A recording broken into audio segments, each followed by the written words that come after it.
1980년대를 살아가셨던 분들은 아마 익숙한 광고 카피일 것입니다.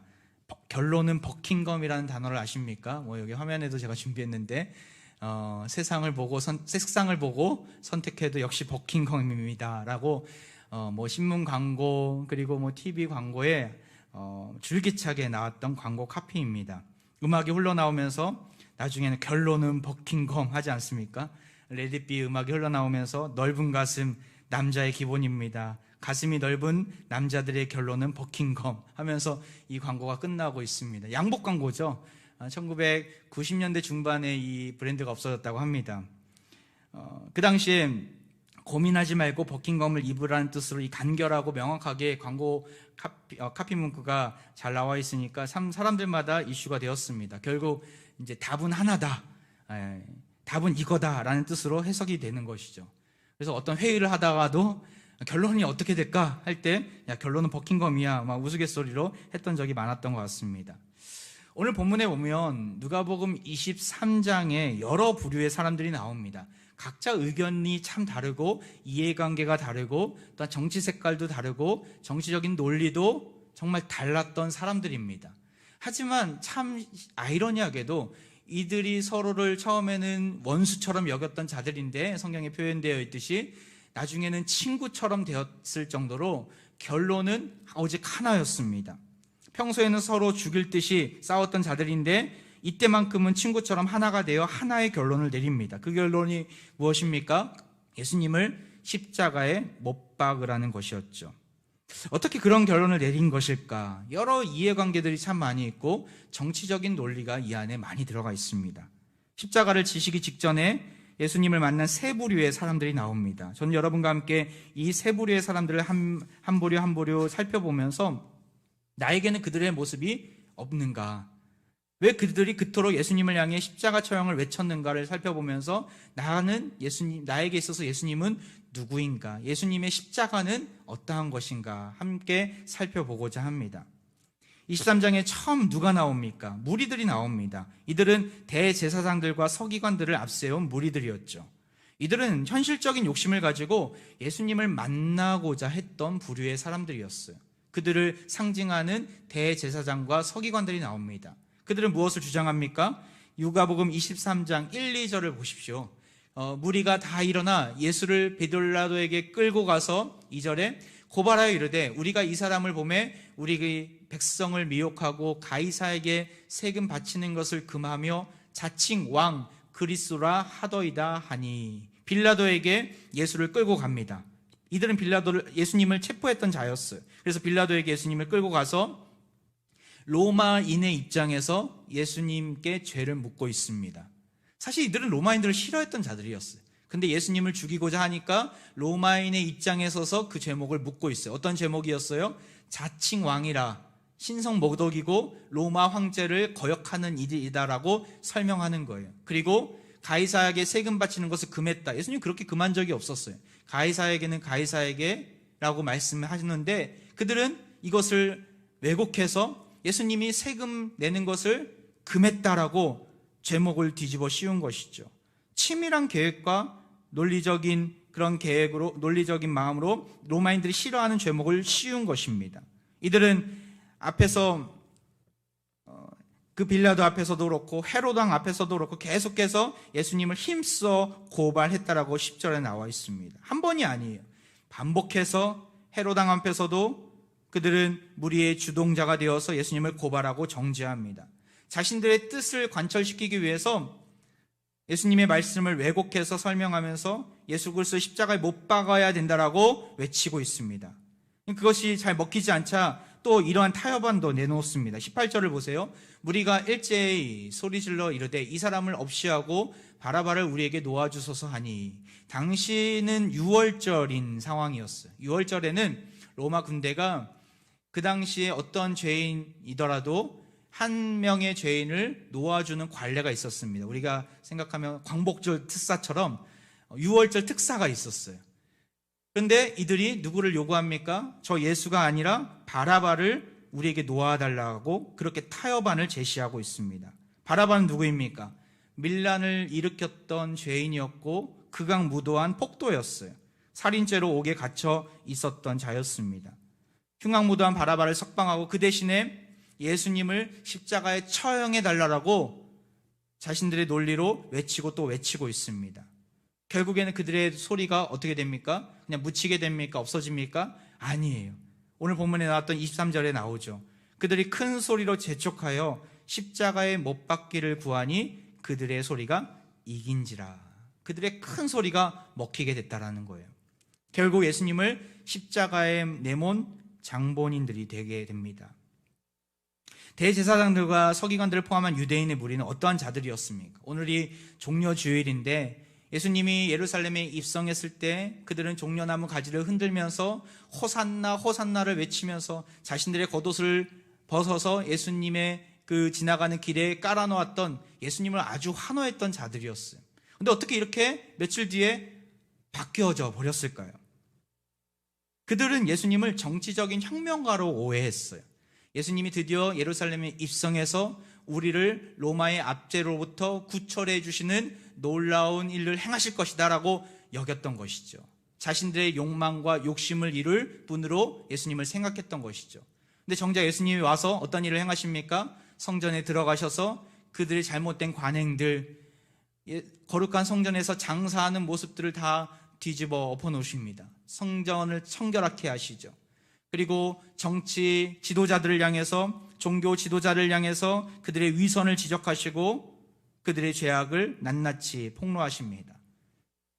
그런 모습을 보면서 대제사장들과 서기관들이 유대인들을 선동해서 예수님으로부터 돌아선 것이죠. 결과적으로 그들이 예수님을 따랐던 동기가 무엇입니까? 철저하게 현세적인 복만을 위해서, 자신의 욕망을 위해서 예수님을 따랐던 사람들임을 우리는 알게 됩니다. 예수님을 만나기를 원하는 사람들 중에 이런 사람들이 있어요. 예수님이 이 땅 가운데 우리에게 복을 주시는 분명한 분이십니다. 궁극적으로 어떤 복이에요? 영생의 구원의 복을 주시는 분이시죠. 이 땅에서 복은 잘 먹고 잘 사는 데만 있지 않습니다. 가장 큰 복이 무엇입니까? 하나님 나라 안에서 거하면서 하나님의 통치를 받으면서 이 세상이 고난이 있고 아픔이 있지만 하나님의 손을 붙잡고 가는 그 임마누엘의 축복을 우리는 누릴 수 있는 자들 아닙니까? 그 복을 우리는 누리는 자들이에요. 하나님의 선한 영향력 아래 있으면서 우리는 반드시 승리를 거둘 수 있는 것이죠. 인간의 욕심을 채워주러 예수님은 오시지 않았습니다. 우리의 구원의 주인이 되어주시고 구원의 열쇠가 되어주셨어요. 우리는 예수님을 쫓는 사람들로서 구원의 유일한 길이신 예수님을 바라보며 나아갈 수 있어야 합니다. 그럴 때 승리가 있고 소망이 있는 줄 믿습니다. 이 첫 번째 부류했던 그 대제사장들과 서기관들, 욕심을 가지고 욕망을 따라 예수님을 바라봤던 사람들이었어요. 결국엔 그들도 예수님으로부터 등을 돌리게 됩니다. 두 번째 부류의 사람이 어떻게 나옵니까? 바로 헤로당이에요. 헤로당. 그는 예수님을 왜 만나기를 원했냐면 기적을 보고자 만나고자 했던 사람입니다. 헤로당은 예수님이 태어날 당시에 영아 학살이 일어나지 않습니까? 그것을 지시했던 헤롯 대왕의 아들입니다. 여기서 나오는 헤롯 왕은. 물론 그도 아버지처럼 너무나 악한 왕이었어요. 당시 로마는 각 종족마다 지도자들을 인정했습니다. 다 그냥 폐위시키고 그냥 총독에게 모든 것을 권한을 부여하지 않고 각 종족마다 그 식민지마다 정치체계를 준수했어요. 종교체계를 준수했어요. 재판의 결정권은 로마에서 파송한 총독에게 부여했고 나머지 다스리는 권한은 그 왕들에게 부여했어요. 왕도 있었고 총독이 있는 이유가 그러하죠. 이스라엘에도 여러 명의 왕들이 있었습니다. 갈릴리 지역을 다스리는 왕이 오늘의 본문에 나온 헤롯 왕입니다. 정확한 이름은 헤롯 안티파스라는 사람이에요. 이 사람은 지금 6월절 명절이어서 갈릴리에 있지 않고 예루살렘으로 내려와서 지금 거기에 머물러 있는 것이죠. 그는 어떠한 자이냐면 성경에 보면 그의 이복 동생의 아내였던 그리고 자신의 조카였던 헤로디아라는 여인인데 그와 결혼한 왕이었어요. 가계도가 그로 인해서 막 무질서하게 됐던 자였어요. 만들어놨던 자였어요. 가계 질서를 다 무시하고 자기의 욕정을 가지고 음란한 왕이었죠. 우리가 잘 알고 있는 세례 요한이 그런 것들을 지적했을 했기 때문에 그를 처형한 왕이기도 했어요. 아주 극악무도한 잔인한 왕이기도 했습니다. 빌라도는 예수님이 갈릴리 출신이라는 것을 파악하고 자신의 책임을 회피하고자 예수님을 누구에게 보냅니까? 이 헤롯 왕에게, 마침 유대 유월절이라서 예루살렘에 와 있던 헤롯 왕에게 예수님을 보내게 됩니다. 헤롯 왕은 예수님을 만나고자 했던 사람이었어요. 8절에 나오죠. 헤롯이 예수를 보고 매우 기뻐하니 이는 그의 소문을 들었으므로 보고자 한 지 오래였고 또한 무엇이냐? 이적 행하심을 볼까 바랐던 연고러라. 예수님을 보고 매우 기뻐했습니다. 왜냐하면 평소에도 너무나 만나고 싶어했던 예수님이었어요. 무엇보다도 떠도는 소문을 듣고 이적을 볼 수 있을 거라 판단했기 때문에 예수님을 만나고자 했던 것이죠. 근데 예수님이 헤롯 앞에서 어떻게 그에게 이적을 보여주시고 기적을 행하십니까? 아니에요. 침묵하세요. 침묵해 주세요. 결국 자신의 욕구와 욕망을 채워주지 못하자 이 헤롯 왕은 예수님을 모욕하기까지 이르게 됩니다. 11절이죠. 헤롯이 그 군인들과 함께 예수를 업신여기며 희롱하고 빛난 옷을 입혀 빌라도에게 도로 보내니. 예수님을 희롱하고 업신여기고 왕의 옷을 입히고 조롱하면서 네가 왕이냐 정말 하면서 예수님을 향해서 온갖 모욕을 던집니다. 다시 빌라도에게 예수님을 보내게 되죠. 헤롯은 왜 예수님을 만나기를 원했습니까? 자기의 향락을 쫓아 예수님을 찾은 것이죠. 기적을 보고 싶었어요. 자기의 욕망을 채워달라고 했던 것이죠. 근데 예수님은 그것을 거부하고 침묵으로 일관하십니다. 우리 주위에 또한 나 자신도 예수님을 믿으면 나의 욕망이 해결될 것이라고 착각하는 사람들이 있습니다.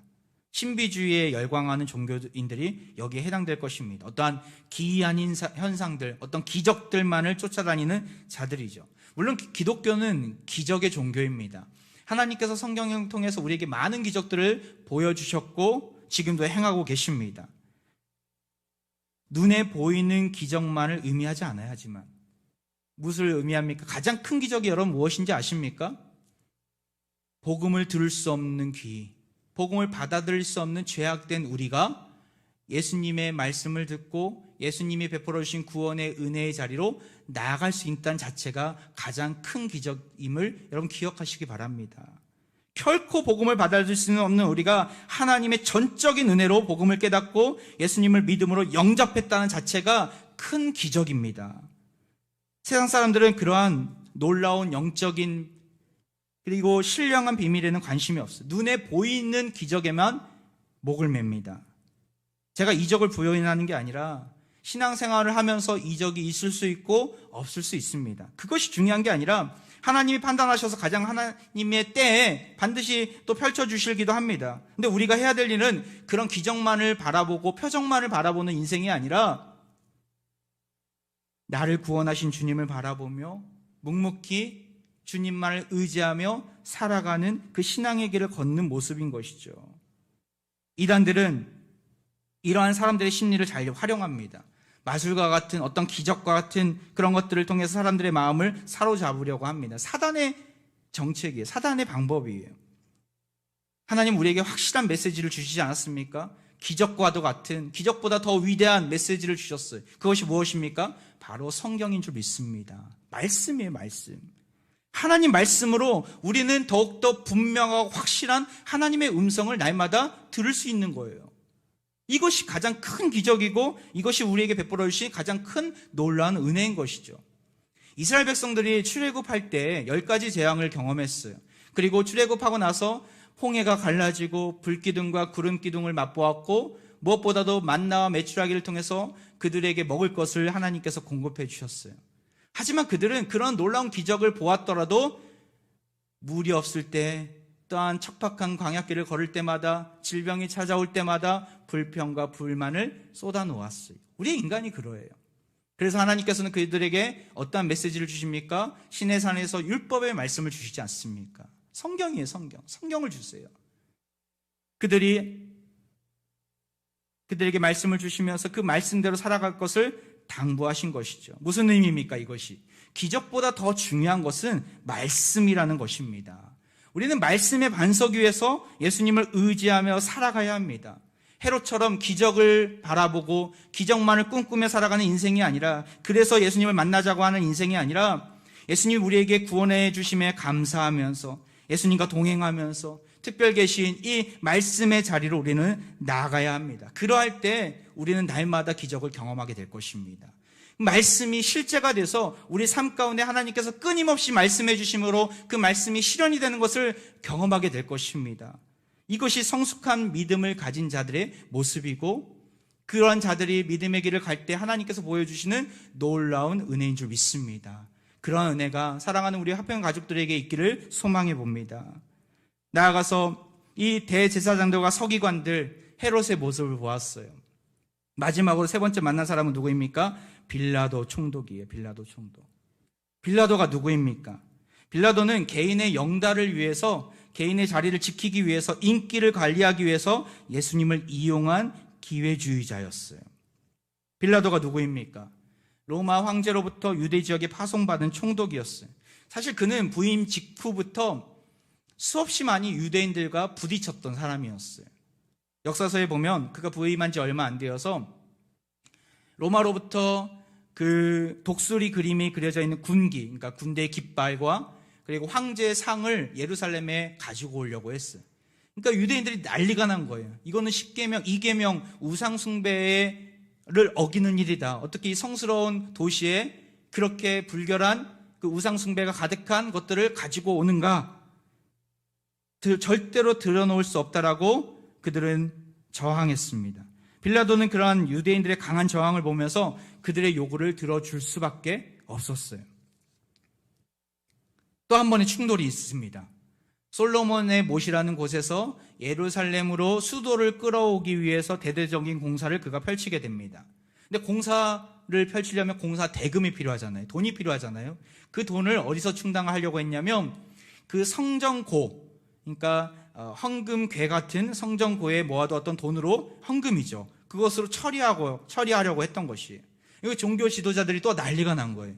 아니 어떻게 그 세속적인 일에 이 거룩한 이 헌금을 쓸 수가 있겠느냐. 세속적인 일에 성스러운 헌금을 쓸 수 없다라고 완강하게 반대하게 됩니다. 하지만 이때 어떻게 빌라도가 그들의 말을 들었을까요? 그럼 다른 곳에 찾아봐야지 이렇게 양보했을까요? 양보하지 않아요. 이때는 강력하게 자신의 결정을 밀어붙입니다. 결국 빌라도는 잔인하게 유대인들을 대했고 결국 많은 사상들을 낳게 됩니다. 이 일로 인해서 빌라도는 잔인한 총독이다라는 오명을 얻게 됩니다. 이러한 배경 속에서 오늘 본문에 나온 빌라도를 우리는 보아야 합니다. 빌라도의 지지율이 어땠을까요? 요즘에 선거철이어서 이제 지지율 막 엄청 관심이 많은데, 빌라도의 지지율이 어땠을까요? 바닥을 치고 있었던 때예요. 유대인들은 그를 지지하지 않았어요. 여론의 기반이 매우 약화된 때였죠. 그는 유대인들의 환심을 살 필요가 있었던 것이죠. 그의 자리를 지키려면, 내 자리를 지키려면 유대인들의 환심을 사야 돼, 종교 지도자들의 여론을 얻어야 돼 라고 생각했던 때였어요. 그때 누구를 만나게 된 거예요? 예수님을 만나게 된 거예요. 예수님께 네가 유대인의 왕이냐라고 물어보았을 때 예수님의 모습을 보면서 그는 대번에 예수님께 죄가 없음을, 무죄함을 그는 알고 있었어요.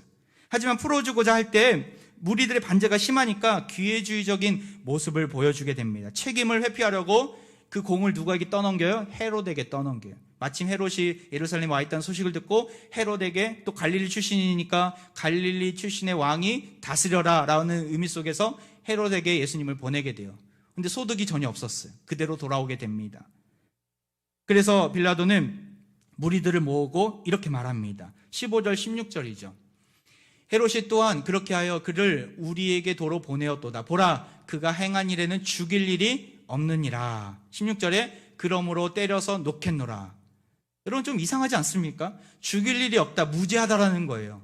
그런데 그러므로 때려서 놓겠노라. 무죄하다면 그냥 풀어줘야죠. 아무런 죄가 없기 때문에 풀어줘야죠.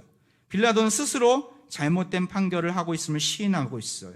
성난 민심을 잠재우는 불법적인 타협안을 제시하고 있는 것이죠.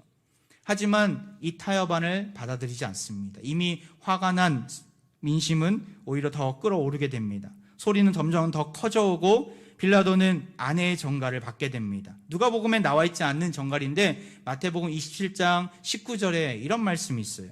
총독이 재판석에 앉았을 때 그의 아내가 사람을 보내어 이르되 저 옳은 사람에게 아무 상관도 하지 마옵소서. 오늘 꿈에 내가 그 사람으로 인하여 애를 많이 태웠나이다 하더라. 빌라도의 아내가 지금 사실은 새벽에 일어나는 일입니다. 그날 밤에 아마 꿈을 꿨던 것 같아요. 악몽과 같은 꿈을이었나 봐요. 그래서 그 악몽을 꾸고 이거 도대체 안 되겠다. 사람을 보내어서 그 꿈 내용을 설명하면서 예수 그리스도에 대해서 아무 상관도, 그러니까 관여하지 말고 그냥 풀어주라는 메시지를 전하게 됩니다. 아마도 하나님께서 그에게 그런 피할 길을 한번 보여주셨던 것 같아요. 빌라도가 이 일에 관여하지 않도록 하나님께서 간섭하신 것이죠. 돌이킬 수 있는 하나님의 뜻을 보여주신 것이죠. 하지만 3번이나 자신이 판단했을 때도 무죄하다라고 여겼고 신의 뜻과 같은 아내의 메시지를 받았다면 어떤 결정을 해야 합니까? 풀어줘야죠. 즉시 풀어줘야죠. 안타깝게도 그의 최종 결정은 그러하지 못했습니다. 23절이죠. 그들이 큰 소리로 재촉하여 십자가에 못 박기를 구하니 그들의 소리가 이긴지라. 그들의 소리가 뭡니까? 예수 그리스도를 십자가에 못 박으시오라는 소리였어요.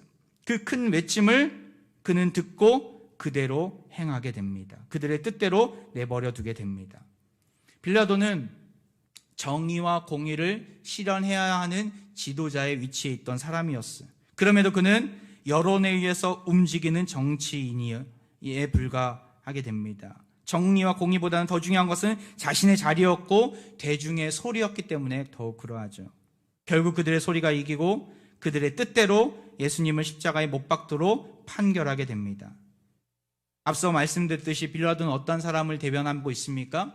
나 자신의 욕심과 또한 영달을 위해서, 개인의 영달을 위해서 예수님을 이용하는 사람들의 모습을 상징합니다.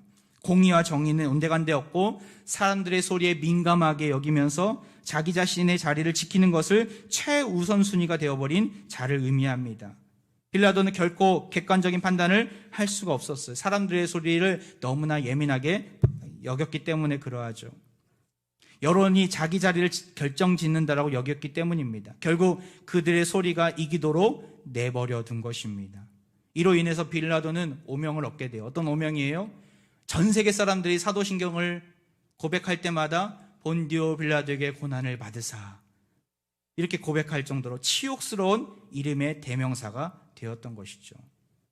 우리는 어떻습니까? 이 빌라도의 모습이 나의 모습은 아닙니까? 제 자신의 모습이더라고요. 나의 영달을 위해서, 나의 자리를 지키기 위해서 내가 예수님을 이용하고 있지는 않은가? 말은 예수님 하지만 정작 결정적인 순간에, 선택해야 되는 순간에 예수님의 뜻은, 하나님의 뜻은 온데간데 없고 이 자리가 나를 위한 자리인가? 여기에만 몰두하고 있지는 않은가? 현실에 타협하고 사람들의 말에 타협하고 있지는 않은가? 저 자신을 보게 되더라고요. 지난날에는 눈물을 흘리며 하나님 앞에 결단했던 하나님의 약속들, 지금은 온데간데 없고 내 유익을 위해 신앙도 타협해버리는 모습은 아닙니까? 하나님의 뜻보다는 내 뜻대로 살아가고 있는 모습. 말은 하나님의 뜻을 이야기하지만 결정적인 순간에는 사람들의 눈치를 보면서 나 중심의 결정을 하고 있는 모습은 없습니까? 사람들의 말에 귀가 얇은 사람이 되어서는 안 됩니다. 하나님의 말씀에 예민한 사람이 되어야 합니다. 요즘 세상 풍조는 우리를 참 흔들기 쉬운 분위기입니다. 불안 요소가 너무나 많기 때문에, 이 코로나로 인해서 참 불안한 현실이 너무나 많기 때문에 우리는 이 사람 저 사람의 말에 혹할 때가 많이 있어요. 여러 기사거리들, 여러 가십거리들, 이것들이 마치 진리인 양, 내가 삶을 지켜야 될 규범인 양 우리는 여길 때가 참 많이 있죠. 그런 말에 너무나 쉽게 우리 기분이 왔다 갔다 하는 모습은 없습니까? 하나님의 자녀는 사람들의 눈치를 보는 인생이 아니라 하나님의 뜻에 귀를 기울이는 인생입니다. 기도와 말씀의 자리에서 하나님께서 나에게 무엇을 원하시는가, 여기에 올인하여 귀 기울여 듣는 인생이 하나님의 자녀가 가져야 될 모습인 것이죠. 우리는 예수님을 십자가에 내몬 이 세 부류의 사람들을 보았습니다. 어떻습니까? 이들을 통해서 우리 자신의 모습은 보이지 않습니까? 대제사장들과 서기관들, 현실적인 욕심을 이루려고 예수님을 만났던 자들이었어요. 헤롯 왕, 기적을 경험하려고 예수님을 만났던 자였어요. 빌라도 총독, 개인의 영달을 위해서, 자기 자신의 자리를 지키기 위해서 예수님을 이용하려고 했던 자였어요. 이들의 공통점이 있어요. 모두가 다 자기 중심적이었다는 거예요. 자기 중심적이었다는 거예요. 하나님의 뜻에는 전혀 관심이 없고 자신의 뜻과 사람들의 시선에 우선순위를 두었던 자들이었어요. 자기 욕심을 위해, 자기 향락을 위해, 인기를 위해 예수님을 이용하려던 자들이었어요. 성경에는 그들의 소리가 이겼다라고 나옵니다. 여러분 어떻게 동의가 되십니까? 정말 그들의 소리가 이겼습니까? 예수님을 십자가에 달려 죽게 만드는 일에 하나가 되었을 때 결국 그들의 바람대로 이루어지긴 했어요. 하지만 그들이 정말 최종 승리자가 되었습니까? 그들이 이겼습니까? 우리는 결말을 알고 있는 자들이죠. 그들은 결코 이기지 못했습니다. 이 세상에서 살아있는 동안 잘 먹고 잘 살았는지는 모르지만 그들은 결코 예수 그리스도를 이기지 못했습니다. 그들은 지금까지 영원한 지옥 형벌에 경험하고 있을 것이에요. 누가 이겼습니까? 묵묵히 침묵하셨던 예수님, 묵묵히 하나님의 뜻에 순종하셨던 예수님, 묵묵히 십자가의 길을 걸어가셨던 예수님이 이기신 줄 믿습니다. 우리의 죄를 사하시려 십자가에 달려 죽음을 택하셨지만 부활의 첫 열매가 되신 예수님이 이기신 줄 믿습니다. 그래서 우리에게 이렇게 선포하세요. 요한복음 16장 33절 우리 같이 한번 읽겠습니다. 시작. 이것을 너희에게 이르는 것은 너희로 내 안에서 평안을 누리게 하려 함이라. 세상에서는 너희가 환난을 당하나 담대하라. 내가 세상을 이겼노라. 할렐루야. 예수님이 세상을 이기심을 여러분 기억하시기 바랍니다. 예수님이 이기셨어요. 예수님은 아셨습니다. 세상을 이기실 것을 아시고 그 십자가의 길을 걸어가신 것이죠. 환난과 고난이 우리 앞에 있다고 불안하십니까? 세상 방식대로 살지 않으니까 걱정이 밀려듭니까? 내가 지금 하고 있는 일이 과연 옳은 일인가? 하나님께서 명하셔서 여기까지 왔는데 과연 내가 잘 살고 있는 것일까? 혹시 그런 고민 가운데 있으십니까? 우리가 어떻게 하면 세상을 이길 수 있을까요? 어떻게 하면 평강을 누리며 주님 맡겨주신 사명을 감당할 수 있을까요? CCC 단체에서 복음 전도지로 잘 쓰는 사형리에 이런 그림이 있어요. 제가 선교지에 가서 참 이 사형리를 가지고 많이 전도를 했었는데 그 뒷부분에 보면 두 가지 그림이 나옵니다. 두 가지 유형의 사람들이에요. 첫 번째 유형은 어떤 사람이에요? 내가 나의 주인인 사람이에요. 내가 나의 삶의 주인인 사람이에요. 내 인생의 왕자에 누가 있어요? 내 자신이 있는 거예요. 예수님은 어디 있습니까? 이 십자가에. 그림이 어디 있습니까? 그리스도는 내 인생 바깥에 지금 있습니다. 그리고 나의 삶의 주변의 일들은 어떠합니까? 어떻게 질서 있게 잘 정렬이 되어 있습니까? 아니에요. 모든 일을 나 자신이 주관하기 때문에 자주 좌절과 혼란에 빠져 있습니다. 무질서해요. 어느 것 하나 해결되지도 않고 치우쳐 있어요. 더욱더 좌절과 혼란에 빠지게 됩니다. 세상 사람들의 삶이 그러하죠. 앞서 보았던 세 부류의 사람들의 모습이 여기 있는 것이에요. 이 사람 저 사람 말을 들으면서 내 힘으로 살아가려고 하는 사람들, 그들은 흔들리는 현실 속에서 어지러운 세상 속에서 동시에 어지러움을 느끼며 살아가고 있는 자들이에요. 좌절과 낙심의 자리에서 머물러 있고 삶은 결코 균형 잡히지 못하고 정돈되지 못하고 무너져 있습니다. 여러분 어떻습니까? 두 번째 유형의 사람은 어떤 사람입니까? 예수 그리스도가 나의 주인인 사람이라는 거예요. 내 인생의 왕자의 자리에 누가 앉아 있어요? 예수님이 앉아 계세요. 십자가가 있는 것이죠. 나는 어디 있어요? 예수님 발 아래.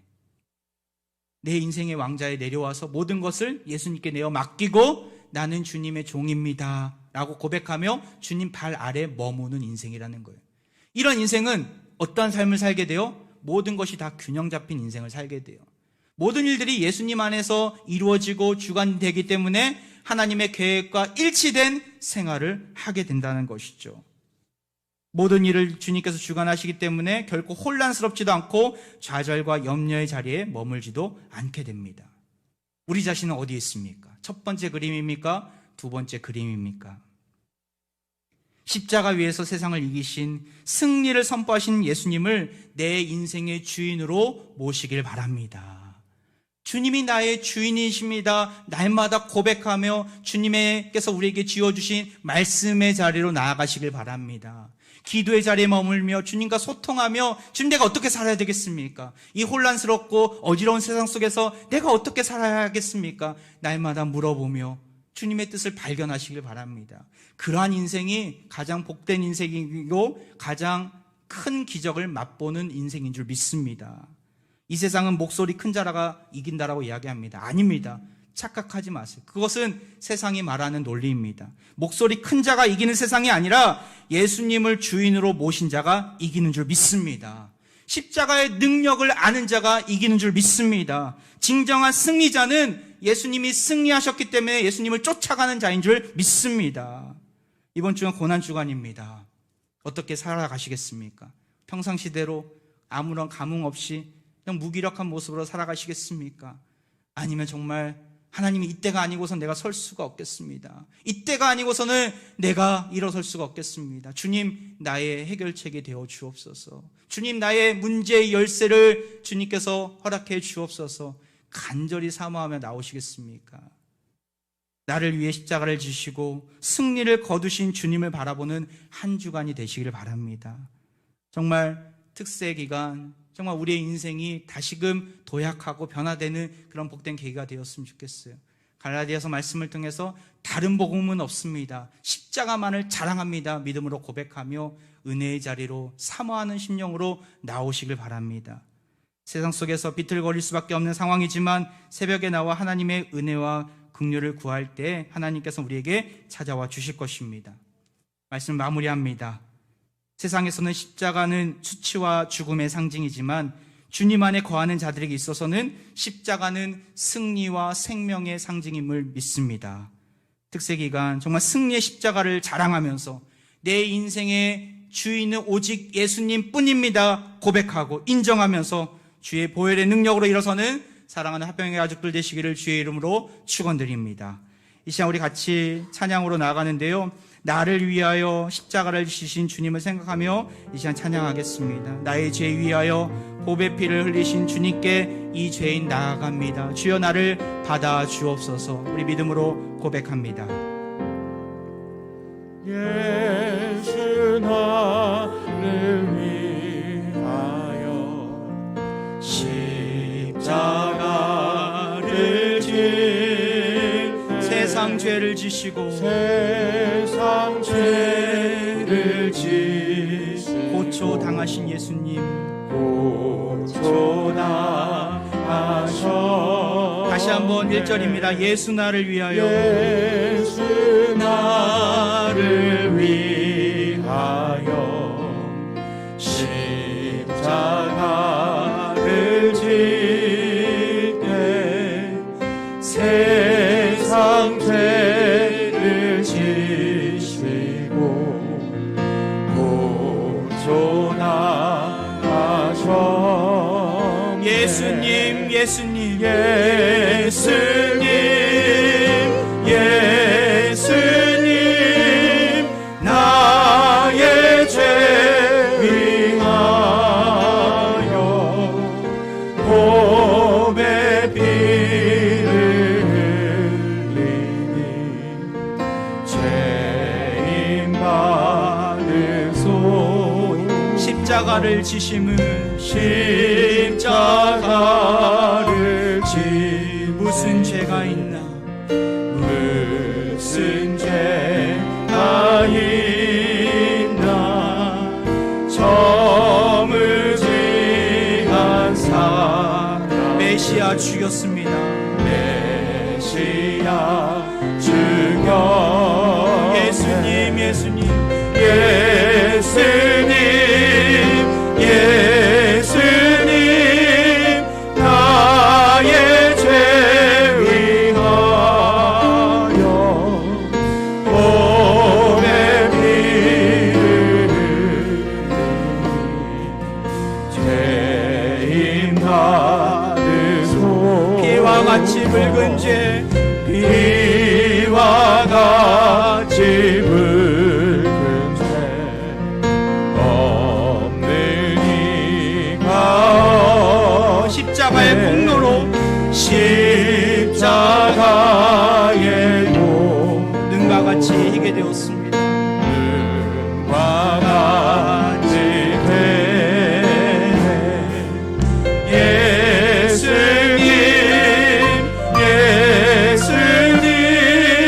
나의 죄 위하여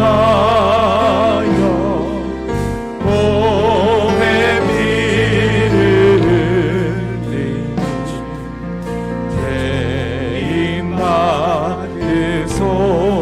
아름답다 예수여, 아름답다 나의 가장 좋은 친구가 되어 주십니다. 나의 좋은 친구 예수 공로 아니면 영원히 우리 손 들고 찬양할까요? 예수님 나를 받아 주옵소서. 예수님 나의 죄 위하여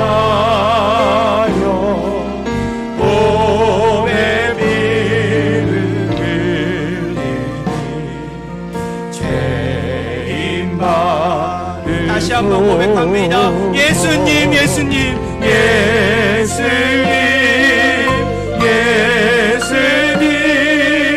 나의 죄 위하여 몸에 피를 흘리니 죄인 받으소서. 기도합니다. 사랑의 주 하나님 아버지, 하늘 영광을 뒤로한 채 낮고 천한 이 세상에 오셔서 십자가의 고난의 길을 걸으신 주님께 참으로 감사를 드립니다. 우리를 위해 십자가에 달리신 주님을 우리는 알았지만 우리는 여전히 주님을 우리 인생의 주인으로 모시지 못하고 나 중심으로 살았습니다. 나의 욕망과 욕심을 따라 내 개인의 영달을 위해 주님을 이용했던 적이 참으로 많았습니다. 죄 많은 우리를 용서해 주시고 악행을 반복하는 우리의 몸과 마음을 예수 그리스도의 십자가의 보혈로 깨끗하게 씻어 주옵소서. 사람들의 말에 흔들리지 않고 오직 주의 말씀에 귀를 기울이는 하나님의 자녀가 되게 하옵소서. 이번 한 주간 고난 주간으로 나아갑니다. 거룩하고 구별된 삶을 살게 하시고 예수님의 고난을 깊이 묵상하면서 기도의 자리, 말씀의 자리에 우선순위를 두게 하옵소서. 이 시간 우리 몸이 아픈 환우들이 있다면 우리 자신의 환부 위에 손을 얹고 기도하겠습니다. 주님, 이 시간 각종 질병과 각종 영적인 아픔으로 질병으로 고통받는 우리의 화평의 가족들을 위해 기도합니다. 환우들의 신음 가운데 응답해 주시고 속히 치유하여 주옵소서. 내 이름을 경외하는 너희에게는 공의로운 해가 떠올라서 치료하는 광선을 비추겠다 말씀하셨사오니 이 시간 손을 얹어주시고 낫게 하시고 회복시켜 주시사 속히 고통과 통증에서 벗어나게 하옵소서. 하나님의 살아계심을 환우들에게 보여주시고 우리 모두가 주의 놀라운 역사를 찬양하게 하옵소서. 십자가 위에서 승리를 선포하신 예수 그리스도의 이름으로 간절히 기도하옵나이다. 아멘.